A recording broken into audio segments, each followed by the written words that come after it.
Bienvenidos y bienvenidas a esta quinta clase de Innovación para la Gestión Local del Territorio.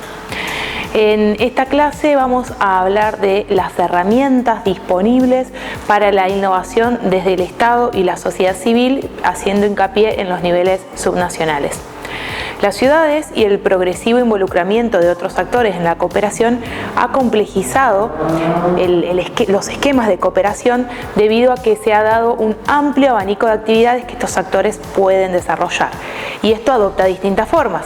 hermanamientos de ciudades, acuerdos bilaterales, redes internacionales de ciudades, proyectos de cooperación técnico-financiera, directa o indirecta, visitas de autoridades locales al exterior y recepción de autoridades extranjeras y otros actores internacionales en el territorio local, que favorecen la realización de intercambios culturales, deportivos, turísticos,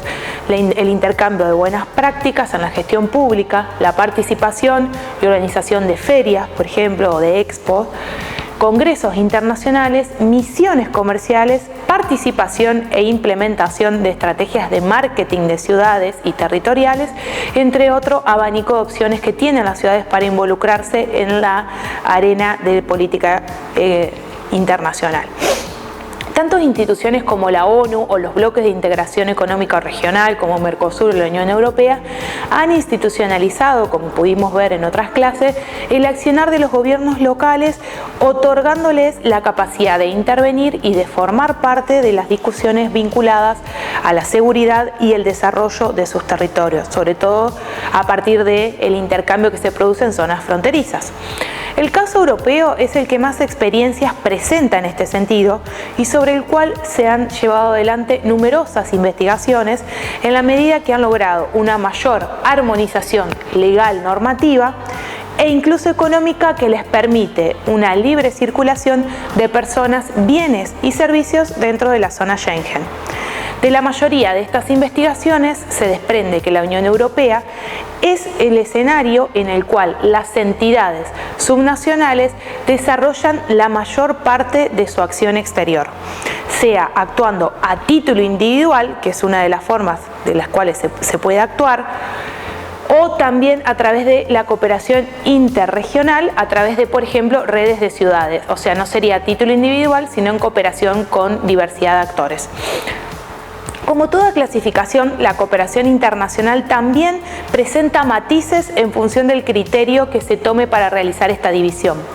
Por ejemplo, si cuando hablamos de cooperación descentralizada destacamos en su momento el papel clave en la iniciativa por parte de gobiernos no centrales o entidades subestatales,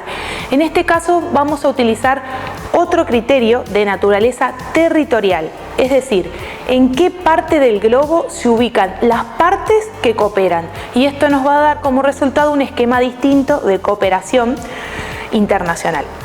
Esto nos va a permitir a nosotros identificar a financiadores y sobre todo temas de cooperación internacional de interés, que les pueda resultar de interés a ustedes, ya que las agencias de cooperación, las embajadas, las fundaciones de otros países, etcétera, suelen centrarse en algún tópico en particular y desarrollan y financian proyectos alrededor de estos tópicos a lo largo del tiempo. Por ejemplo, transición energética, educación y reducción de la pobreza, vivienda, democracia y transparencia, entre una multiplicidad de otros temas. Asimismo, las temáticas en las que deciden enfocarse no son neutrales, sino que tienen que ver con un área de interés definida por la organización o las líneas de política exterior del Estado a las cuales esas organizaciones pertenecen. Por ejemplo, la Embajada de Nueva Zelanda suele financiar líneas de proyectos vinculadas al desarrollo de buenas prácticas agrícolas y o investigaciones que buscan o trabajan la calidad genética de las semillas para el sembrado, porque también Nueva Zelanda es un país que tiene un buen desarrollo de actividades agrícolas. Los modelos de cooperación más renombrados son actualmente tres: la ayuda oficial al desarrollo, la cooperación triangular y la cooperación sur-sur. Ahora vamos a describir cada uno de ellos. En primer lugar, tenemos la ayuda oficial al desarrollo, que identifica un esquema de cooperación norte-sur, es decir, se da una asistencia financiera y técnica de países desarrollados hacia países en desarrollo o subdesarrollados, con el propósito de promover el crecimiento y el bienestar. Este esquema de cooperación involucra principalmente a organismos económicos multilaterales como el Banco Mundial y el Fondo Monetario Internacional y organizaciones no gubernamentales pertenecientes a países desarrollados miembros de la OCDE. La ayuda oficial al desarrollo se creó como un instrumento en su momento, luego de la Segunda Guerra Mundial, como algo temporal para responder a los procesos de descolonización, la Guerra Fría y la industrialización, con el propósito de reducir la desigualdad entre países del norte y países del sur global, considerándose incluso en ocasiones como un arma económica o de política exterior orientada a contener estos procesos de rebeldía o revolucionarios durante todo este periodo histórico. Este esquema de cooperación aún vigente suele ser criticado por las condicionalidades que imponen los organismos financiadores para otorgar estas concesiones económicas. En segundo lugar, tenemos la cooperación sur-sur, nacida entre 1975 y 1980, nacida en respuesta al esquema de ayuda oficial al desarrollo propuesto por miembros de la OCDE, y es un tipo de cooperación que se da entre países del sur global, es decir, países en desarrollo. Nacida, como les digo, a mediados de los 70, esta cooperación es una manifestación de solidaridad y colaboración entre los países del sur. Su objetivo es contribuir al bienestar nacional de los países del sur global, promover la autosuficiencia y el logro de los objetivos de desarrollo internacional, por lo cual ya no se habla de otorgar ayuda a otros países, sino de la construcción de capacidades que les permita a los países destinatarios el propio autosustento. En la cooperación sur-sur, los países donantes son economías emergentes que no necesariamente pertenecen a la OCDE y se basan en una lógica de respeto y beneficio mutuo entre aportantes y destinatarios. En el material que tenemos en la materia podrán ampliar los principios bajo los cuales se trabaja la cooperación sur-sur. Este tipo de cooperación busca diferenciarse de los donantes tradicionales de la ayuda oficial al desarrollo, que imponen condiciones y programas a ser implementados por parte de los países beneficiarios a cambio de esa ayuda. Por ello, también los países de la cooperación sur-sur se resisten a ser llamados donantes y prefieren ser llamados socios. La mayoría de los aportantes de la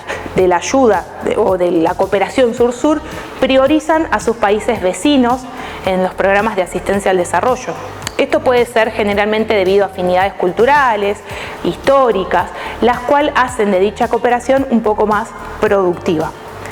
También la cooperación sur-sur puede ser una manera de promover estabilidad y seguridad local, mientras el país socio aportante aumenta su influencia geopolítica al interior de la región. Según un informe de la Asociación Latinoamericana de Organizaciones de Promoción, los principales aportantes de la cooperación sur-sur estarían entre países como Arabia Saudita,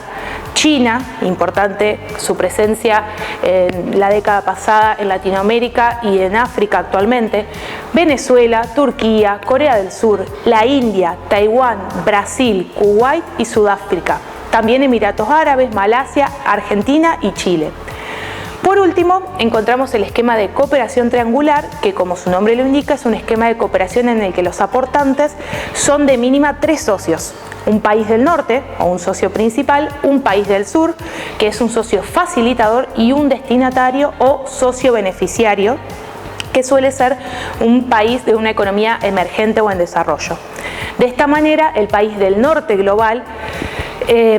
también existe, acompaña a un segundo socio que aporta conocimientos y capacidades o recursos técnicos, generalmente un país que es más cercano territorialmente al destinatario de los aportes, y por último el país beneficiario, que es el lugar de ejecución del proyecto y del destino de los fondos. Se considera la cooperación triangular como aquella que añade más valor en términos de recursos, conocimientos y capacidades necesarias para alcanzar sus objetivos nacionales de desarrollo e incluso de la actual Agenda 2030, los Objetivos para el Desarrollo Sostenible. Por último, quiero compartir con ustedes algunas instituciones que tienen vigentes líneas de trabajo y de financiamiento para la cooperación internacional. En primer lugar, les voy a nombrar como ejemplo a la JICA, que es la agencia de cooperación japonesa muy presente en Argentina desde los 60 en adelante. Esta agencia suele financiar proyectos de cooperación descentralizada y triangular, haciendo énfasis en el desarrollo de capacidades institucionales y técnicas y así fortalecer la gestión de los gobiernos. Si revisan su página web, verán vigentes programas de cooperación vinculados a la co-creación de conocimientos y fortalecimiento de capacidades institucionales, así como líneas vinculadas a la ciencia y a la tecnología. La JICA podríamos ubicarla bajo un esquema también de cooperación sur-sur, ya que se considera un país del sur global. Por otro lado, les traigo de ejemplo a la AECID, que es la Agencia de Cooperación Española al Desarrollo, la cual se vincula principalmente con distintos niveles de gobierno, no tiene preferencia por gobiernos centrales. Incluso promueve la participación de organizaciones de la sociedad civil en sus proyectos de cooperación y financia propuestas también de cooperación triangular. Además, motivan a los solicitantes a que organizaciones educativas e incluso organismos de integración regional formen parte de los proyectos. Actualmente cuentan, por ejemplo, con una línea de financiamiento abierta para América Latina y el Caribe, destinada a temas de innovación e instituciones democráticas. También podemos mencionar al Comité de Ayuda al Desarrollo, que es este comité que proviene de los países de la OCDE, que como mencionamos anteriormente, son países desarrollados, los cuales viabilizan sus fondos desde allí, desde el Comité de Ayuda al Desarrollo, hacia los países en desarrollo, miembros o no de la OCDE, a través de organismos multilaterales como el Banco Mundial, el Banco de Desarrollo para América Latina, o CAF, y el Banco Mundial. De hecho, si visitan la web de la Agencia Chilena de Cooperación, por ejemplo, encontrarán allí la explicación y la descripción de los proyectos que actualmente la Ayuda Oficial al Desarrollo está ejecutando en Chile, que están vinculados justamente a iniciativas locales de desarrollo territorial y económico de las localidades. Por último, y no menos importante, no les quiero dejar de mencionar a la Red Argentina para la Cooperación Internacional, más conocida como la RACI, también una organización reconocida desde hace muchos años, más de 10, en el ámbito de proyectos de cooperación descentralizada. No obstante, se orienta más a organizaciones de la sociedad civil. La RACI es una federación compuesta por organizaciones de la sociedad civil de Argentina que trabaja para fortalecer y promover acciones coordinadas con el sector privado y de la sociedad civil principalmente, con el propósito de contribuir de manera articulada a la transformación social de los territorios dentro de la Argentina y la región.